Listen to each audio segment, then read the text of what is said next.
Well, good morning. We are a fellowship held together by a covenant. We are a fellowship that supports each of us in our individual spiritual paths, or we don't have any one belief system. We really believe that each person is entitled to their own approach to spirituality, but we do work to dialogue with each other across different perspectives. And that's the purpose of this fellowship. And the connections we have are often very powerful with each other. I'd like to go to the chalice lighting.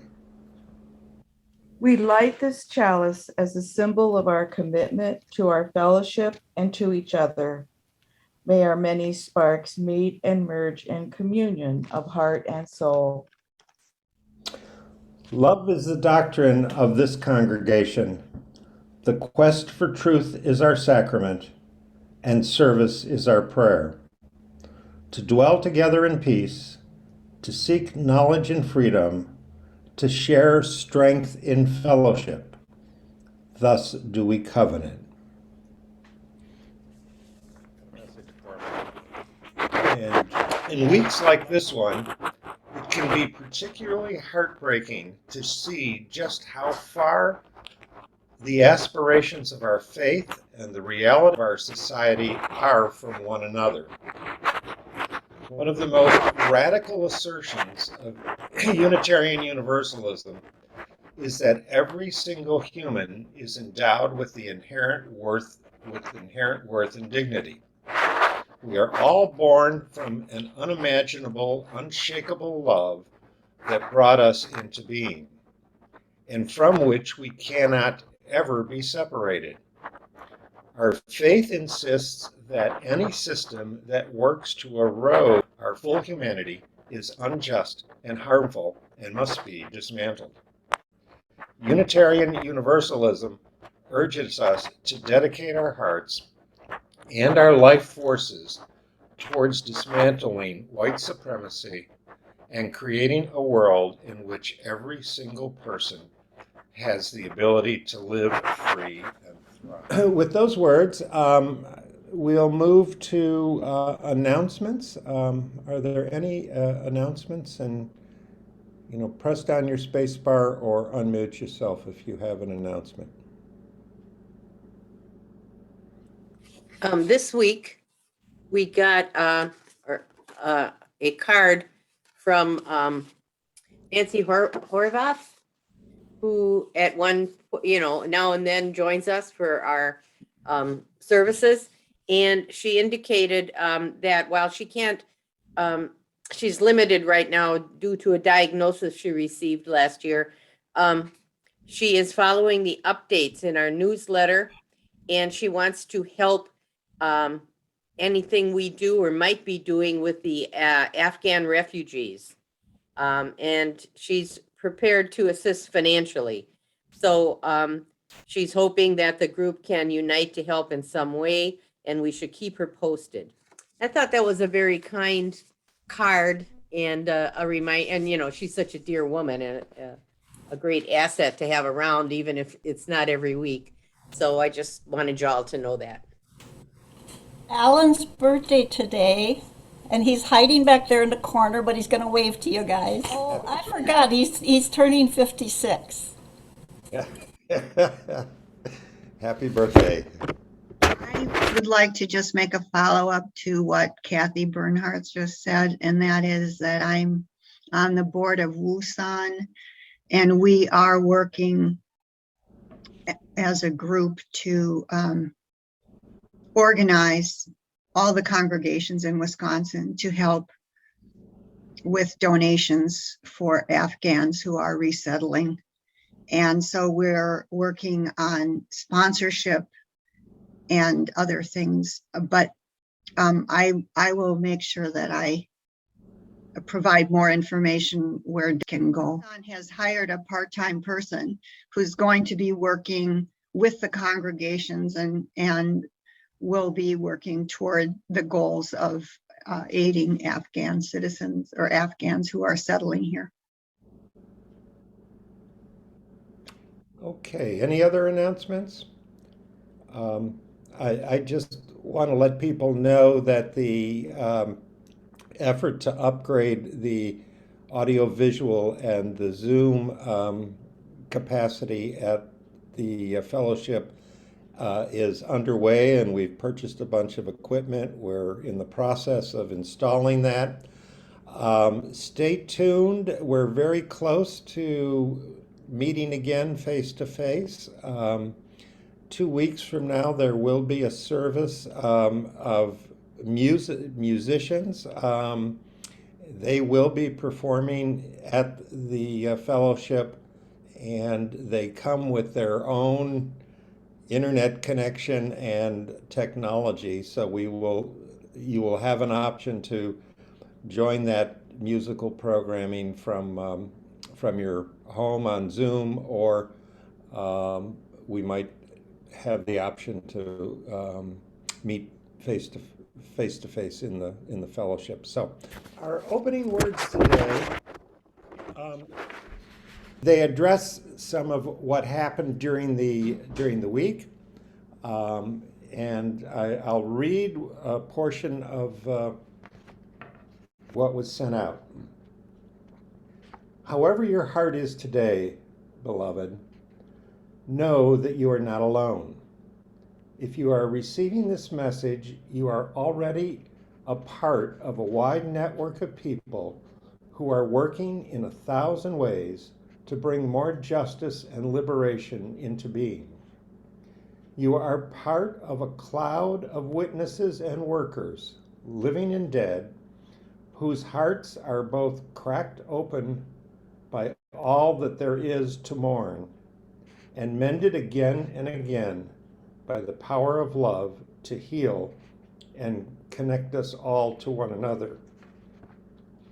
If you are someone who needs to stop and make space for grief, rage, or despair, we are with you in that pause, holding you and witnessing.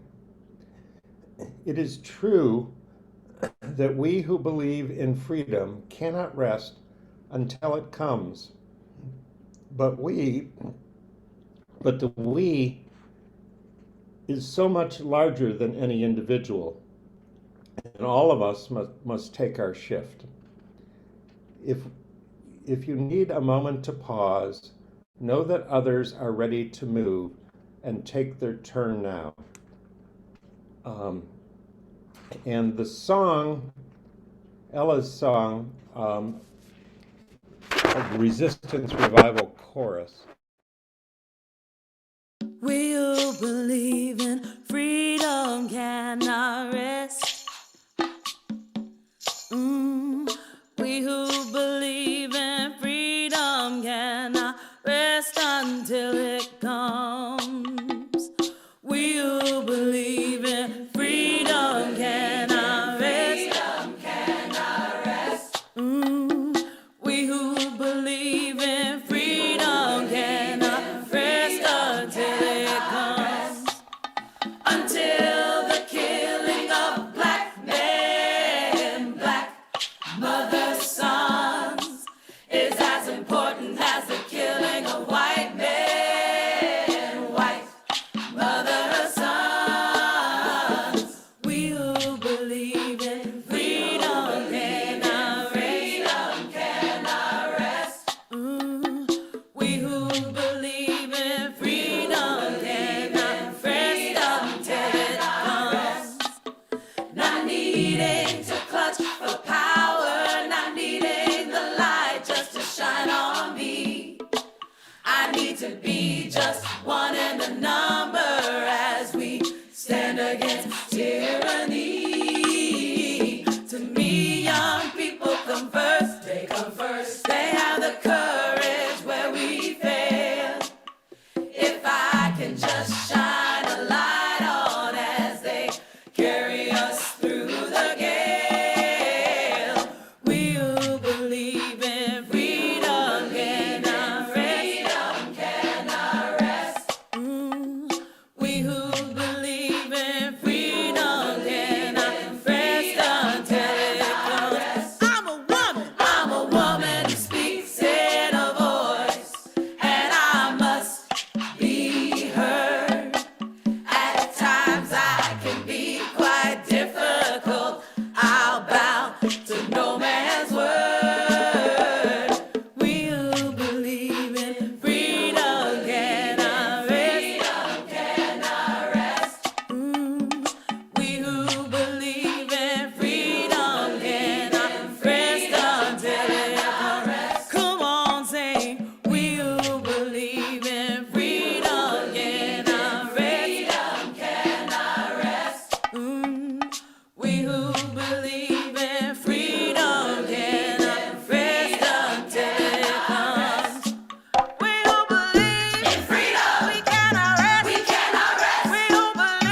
introduce Jake.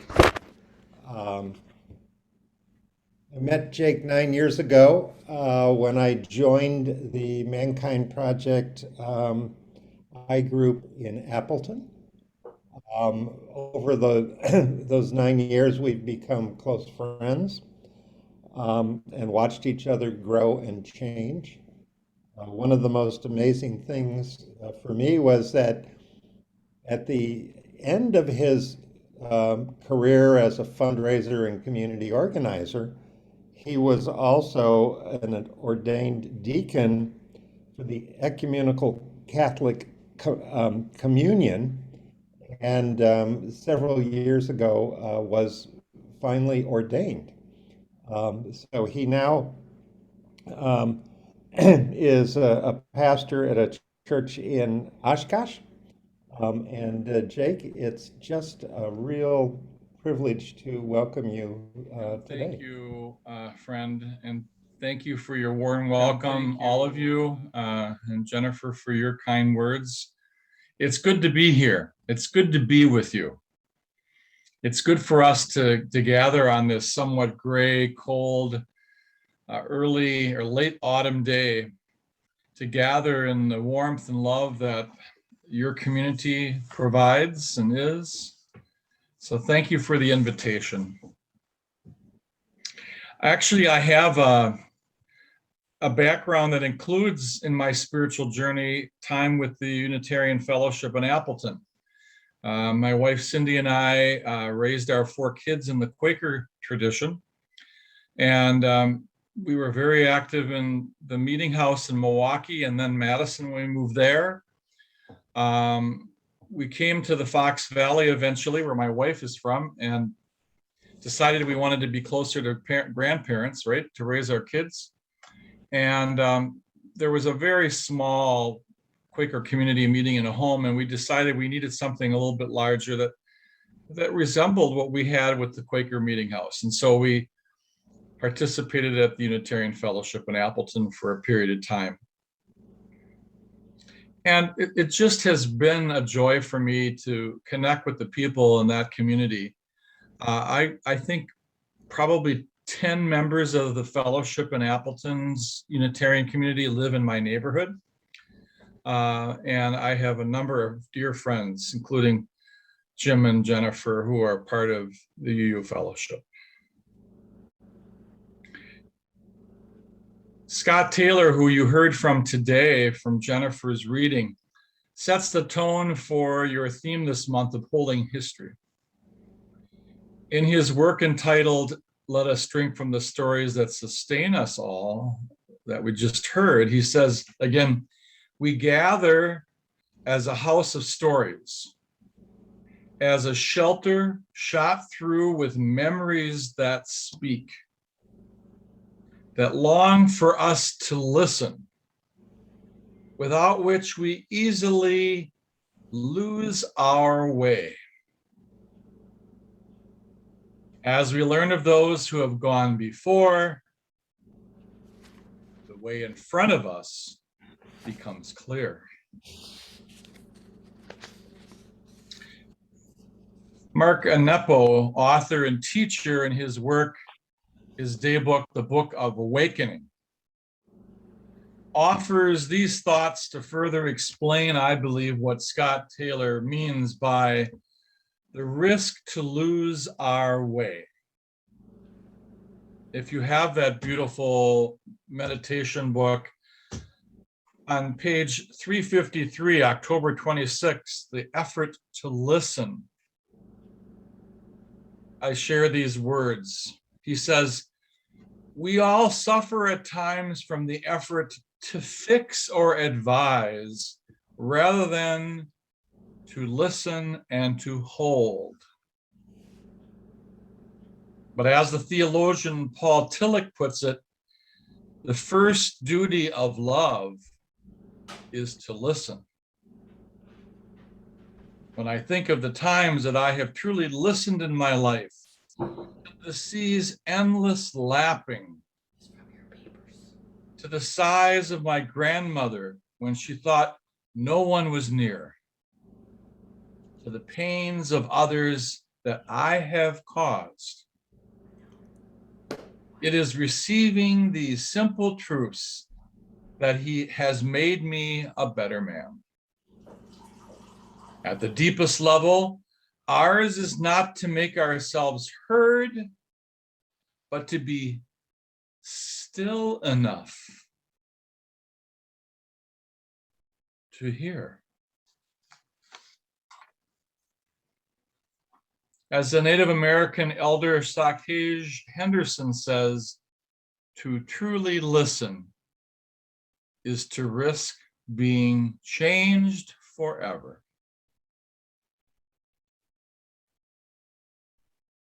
So powerful words from our brother Mark Nepo that I hold up for you today that I think really expands upon what we heard at first from Scott Taylor.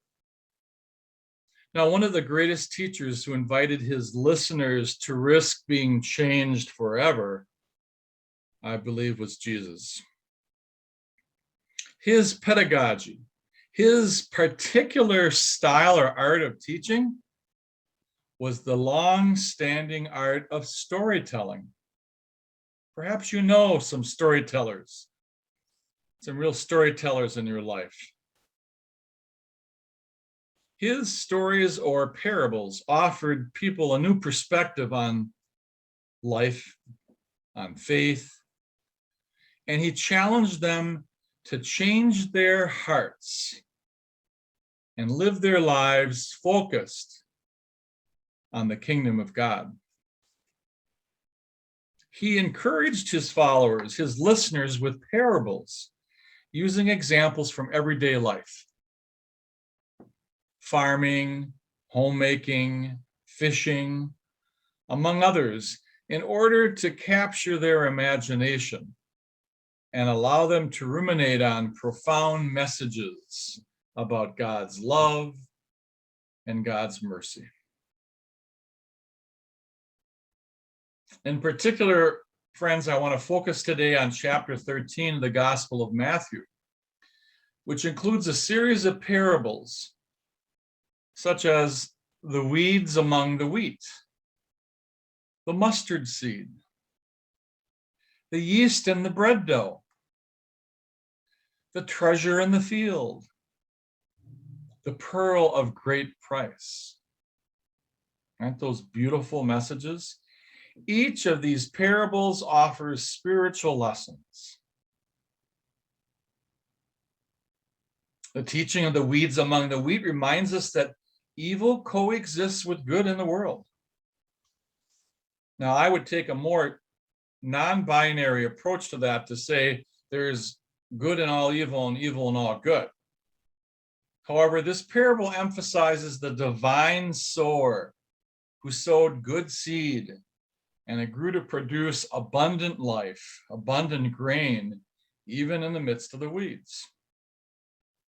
God's grace is always at work and good.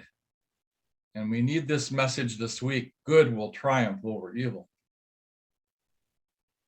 The story then of the mustard seed teaches us that small things can grow into great things. Think of raising a family. Raising children requires a sequence of little things, feeding them, changing their diapers, reading to them, protecting them, loving them, consoling them. And all of these things, no matter how small, are significant as children gradually grow up. I've heard countless stories from my 4 adult children about the little things that mattered the most to them. They never talked about the trip to Disney World, which I could have avoided. They talked about just the little ways, the playing cards in the morning and making their lunches. Every day we'd play cards at the kitchen table before they went off to school. It was the treats, it was the meals, it was the reading of books before bed, saying of prayers before sleep.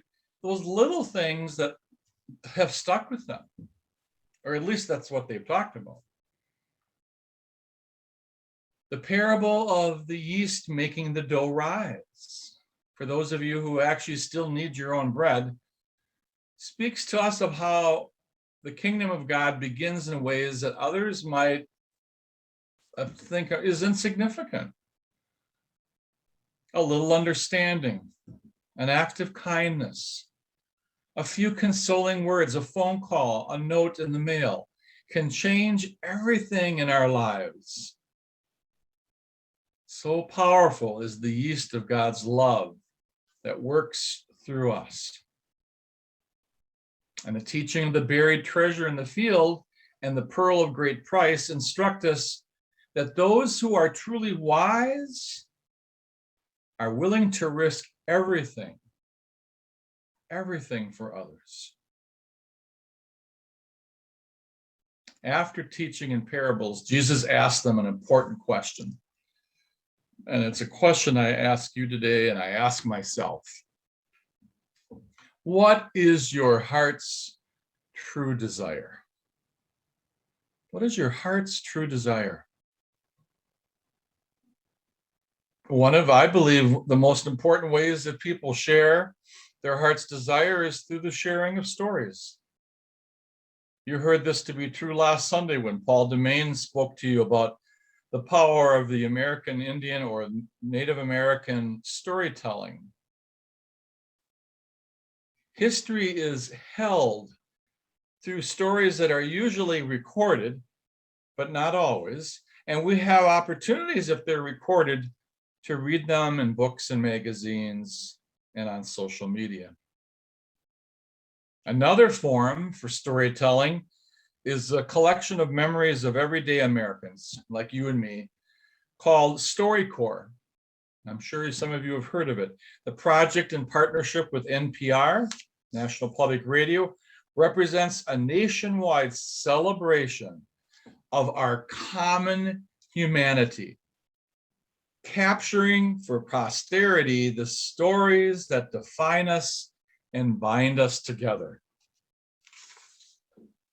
In the book entitled Listening is an Act of Love, StoryCorps founder David Isay selects remarkable stories to honor the gift each participant has made from the raw material of their life to the Americans who will come after. You know, these are collected in the Library of Congress, these recordings.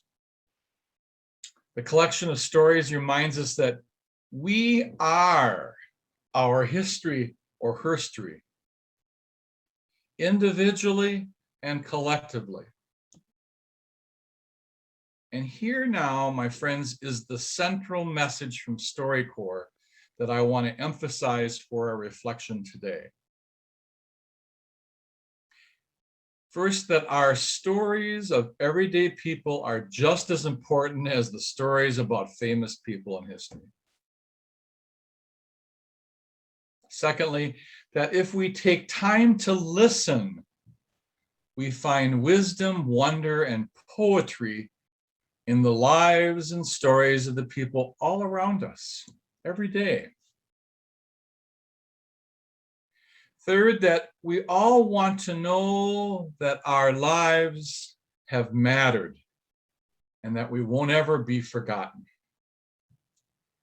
And as I get older, that's certainly more true than ever. And finally, as in the title of David Isay's book, listening is an act of love. For Jesus and storytellers, long before and after him, we have listened to and read stories that have served as a reminder of what is really important in life. Those same stories encourage us to make connections to the storyteller or author, despite, I believe, all the temptations in the world and in life to detach and disengage. Stories reattach us, they engage us, they bring us together, they unify us. And we experience, when people listen, love. So I would ask you, and we have time for you to respond to this. Who are the storytellers that have been in your life? Who has been there to listen to your stories? Because perhaps in doing so, we are able to hold history that will long be remembered and cherished. So I would just invite you right now to share, unmute yourself and to share. Who are the people in your life that listened to your stories?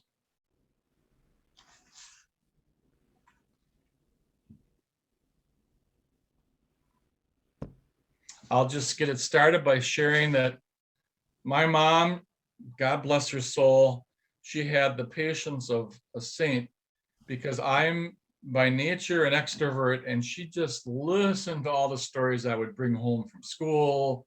When I returned home as an adult to visit, she would just sit in her lazy boy and not a lot. And I knew there was love behind her listening. How about for the rest of you? Who are some of those people who have listened to your stories? Jake, I'll I'll share. There was a teacher, Mr. Herman, my sophomore year in high school, and he was a little out on the edge. He would on Saturdays would meet with some of us and do kite flying, or silly other little things. But what was most amazing was he introduced Dostoevsky's Crime and Punishment to me, an insurmountable novel when I started it. And he just used Can You Imagine over and over again as we discussed that story. And all of a sudden, I was transported halfway around the world to sit on a back porch described in that story and imagine what it must have felt like. And Mr. Herman has, stayed with me my entire life, and some of the lessons I learned from him. Thank you, Jim. Anyone else?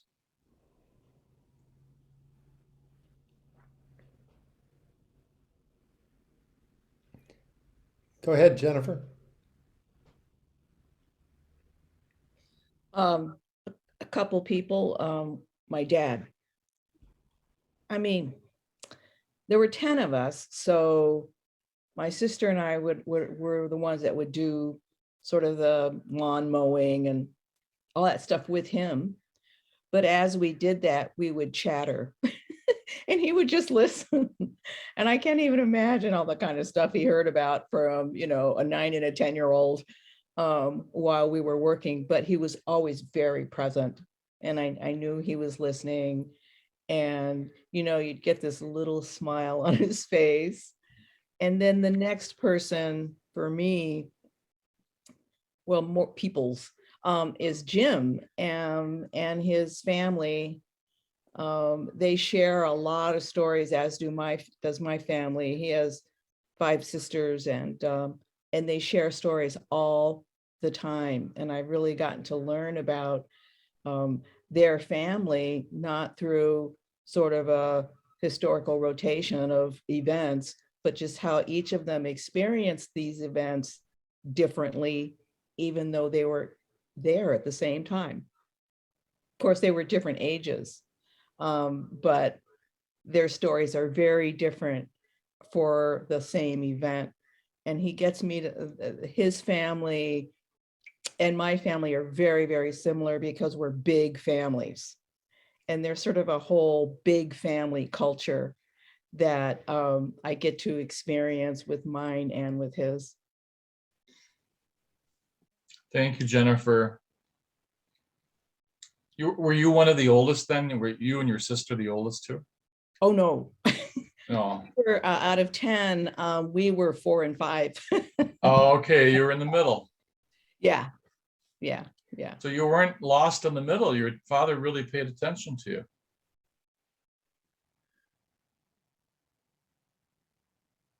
Oh, you're muted. I'm sorry, you're muted. We were the workers. We Yeah. would do anything to be with my dad, even if it Yeah. meant cleaning the garage. Yeah, there you go. Yeah. Beautiful. What a beautiful testimony to your father. Thank you. Anyone, we have time for one more before I move on.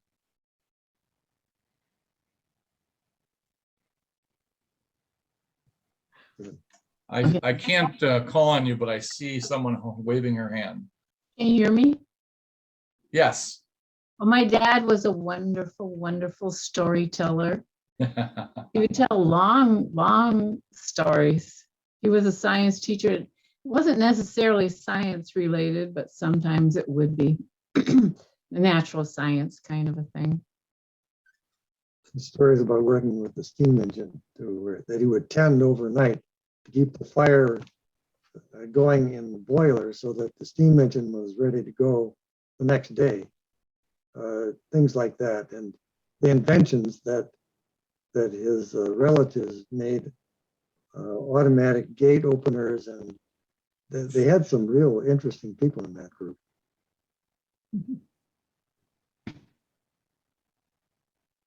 Thank you so much.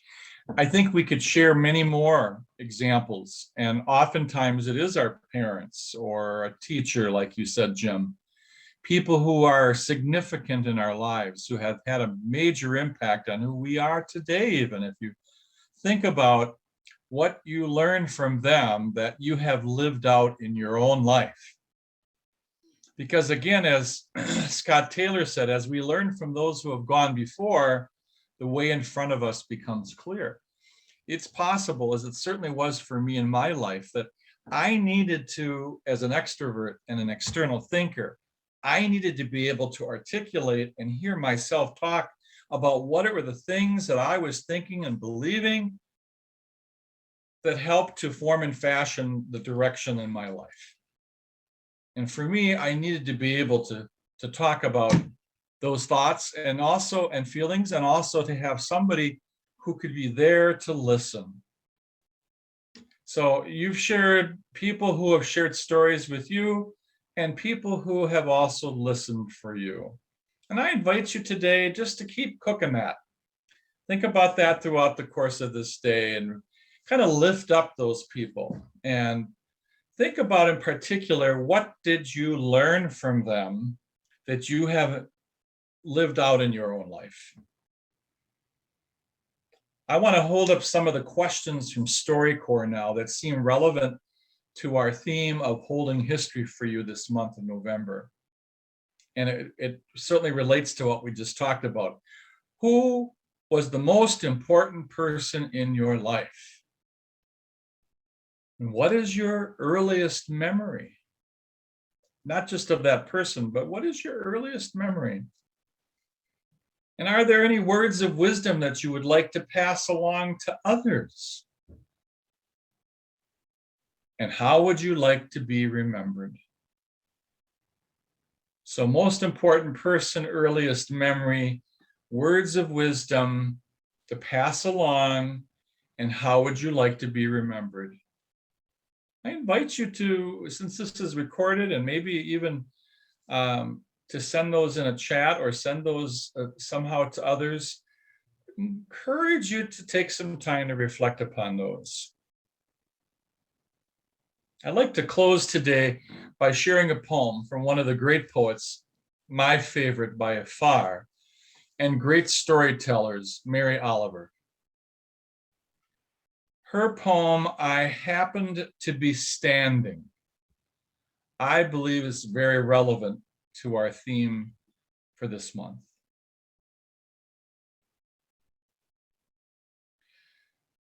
I don't know where prayers go or what they do. Do cats pray while they sleep, half asleep in the sun? Does the opossum pray as it crosses the street? The sunflower, the old black oak growing older every year outside. I know I can walk through the world, along the shore or under the trees, with my mind filled with things of little importance, in full self-attendance.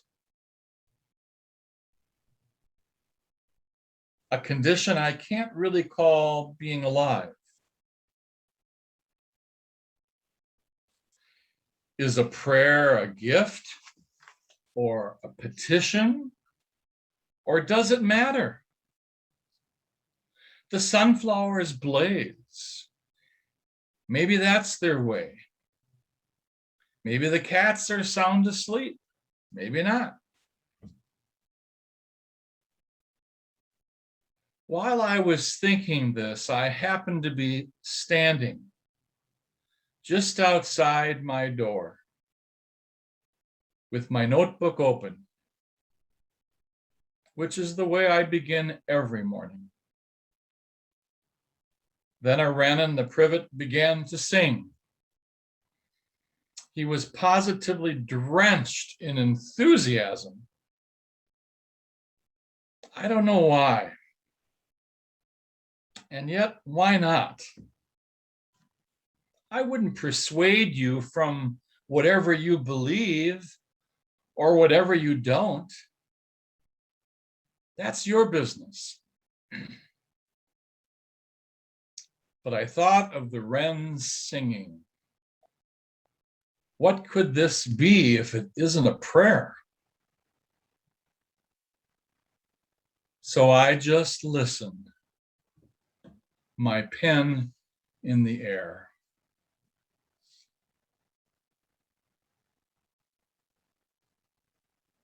Again, Mary Oliver, I happen to be standing.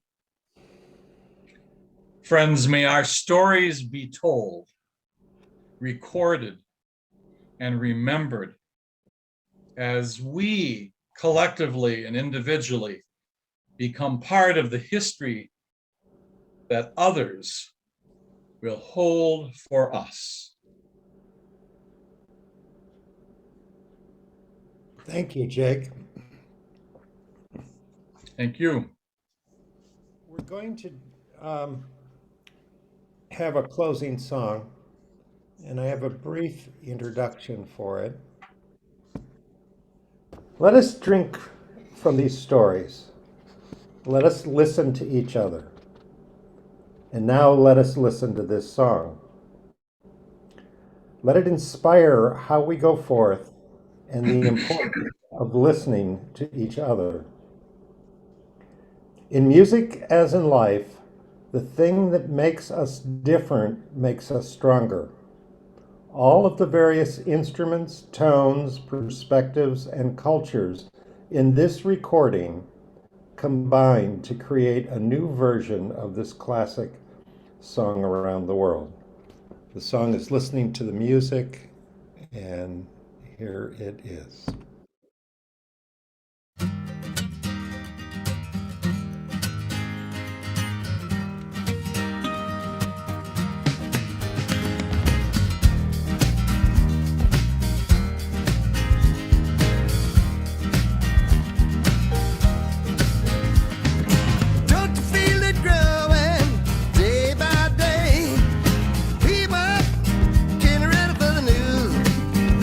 Some are happy,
crowd is growing bigger.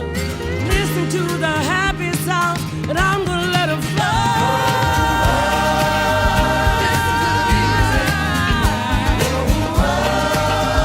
listen to the music. Listen to the music all the time.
Our closing words today. May we remember that we never walk out into the world alone. We stand on the shoulders of brave and generous ones who have gone before. We walk beside companions ready to catch us when we fall. We hold memories of dear ones in our hearts. We keep dear ones in our hearts who keep us connected to our center. May we make this our most important work, to remember that who we are does not end at the edge of our own skin. And we will close with shalom.